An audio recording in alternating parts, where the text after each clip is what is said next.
আপোনালোকৰ প্ৰতি ঘৃণা বুজিছিলে চৰকাৰৰ প্ৰতিনিধিসকলক কৈছো মই যেতিয়া মাকে বুকুত পিটি পিটি কৈছিল বৰষা মোৰ জানটো গুচি গ'ল পোলাও মাংস বনাই থৈছিলো আহি খাব বুলি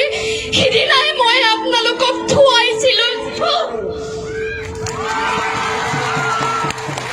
হাতীগাঁৱৰ লাইট কাটি দিছিল ষ্ট্ৰীট লাইট তাৰপিছত সেই ল'ৰাটোৱে হেনো ৰাস্তা পাৰ হৈ আছিল জুবিন দা বৰষা বা শিল্পীসকলক চাবলৈ আহিছিল কাৰফিউ উফৰাই মাতিছে আহ্বান জনাইছে অসমীয়া বুলি সি ওলাই আহিছিলে মাক মুছলিম বাপেক খ্ৰীষ্টান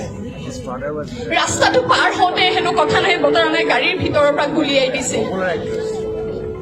অসমীয়া জাতিক ভয়ত পেপুৱা লগাব খুজিছে গুলিয়াই পেলাই আমাৰ ল'ৰাক মাৰি আপোনালোকে আমাক পেপুৱা লগাব খুজিছে ভয়ত নেখাও ভয় আমি অসমীয়াই এই আইন আমি নেমানো বাতিল কৰিবই লাগিব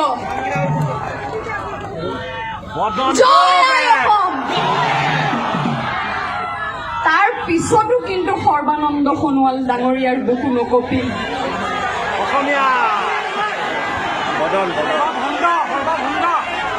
প্ৰস্তৰ মূৰ্তি হৈ